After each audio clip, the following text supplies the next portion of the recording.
You know, there's this really powerful primal instinct to feed your child. We're shown all these pictures and told all these stories about how it's supposed to be this, I don't know, this natural, beautiful, and totally seamless bonding experience right from the very first moment.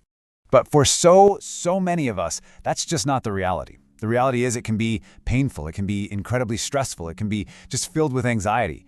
So if you're watching this right now and maybe you're nursing a sore body, or you're up at 3 in the morning meticulously measuring out formula with that little pit of dread in your stomach, just take a deep breath. You are in exactly the right place.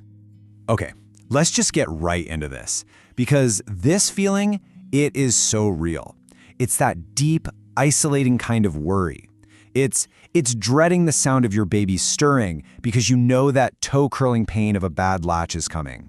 Or maybe it's that feeling of standing in the baby aisle at the store, just completely overwhelmed by 20 different kinds of formula, just praying that this is the one that won't lead to hours of those agonizing gas cries. I want to be really, really clear about this, because feeding is literally how you sustain your child's life. When it feels like it's broken, that feeling can cut right to your core. It can make you feel like you're failing at the most fundamental level of being a parent. But I promise you, that is not what is happening. We're going to get into the science, we're going to quiet that loud, critical voice in your head, and we're going to find some compassionate, practical solutions.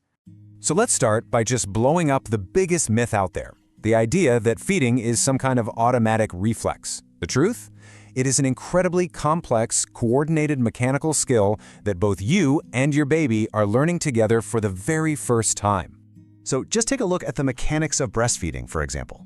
For it to actually work, a baby has to open their mouth unbelievably wide like a little baby bird and take in not just the nipple, but a big part of the areola too.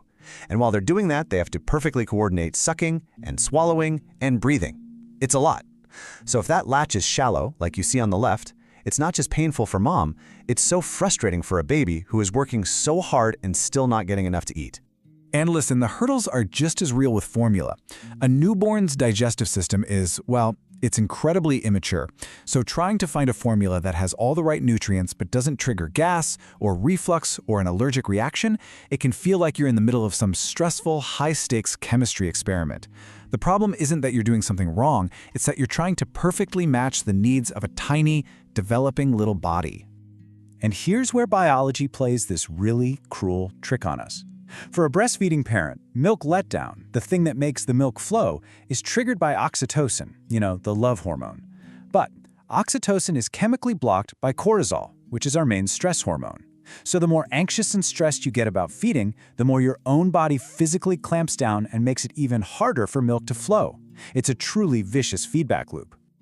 So, with all of this anxiety and stress swirling around, how in the world do you separate what's just normal new parent worry from an actual warning sign?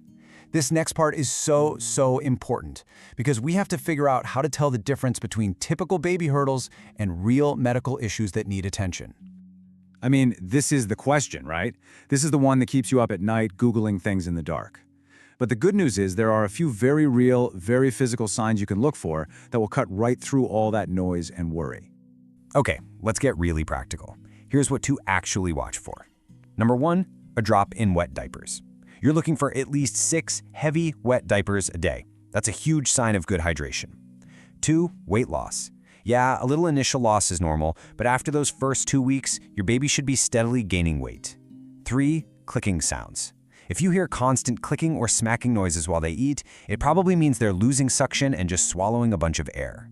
And 4, projectile vomiting. I'm not talking about normal spit up, I mean forceful vomiting after every single feed. That's something a doctor needs to check out. Now, the really good news is that almost all of these feeding difficulties have real, practical solutions. So let's switch gears and focus on problem solving, because I promise you, there's a clear path to finding some peace and quiet around feeding time.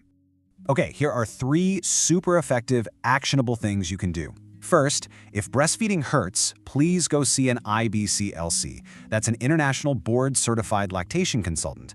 They are the absolute specialists in this. Second, try paced bottle feeding.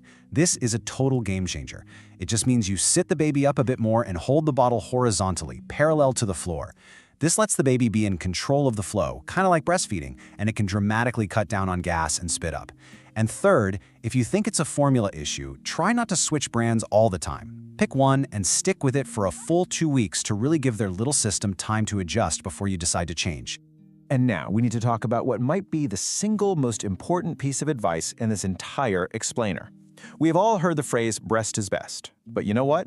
It's incomplete. Fed is best. Full stop.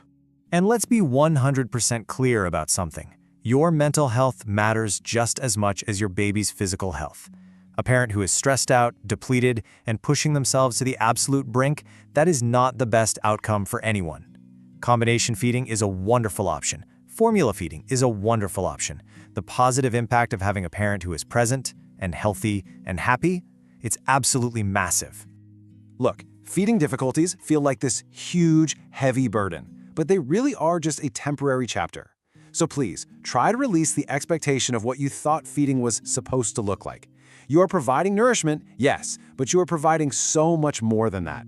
You're providing love and safety and comfort, and at the end of the day, what does your baby truly need more than anything else? They just need you.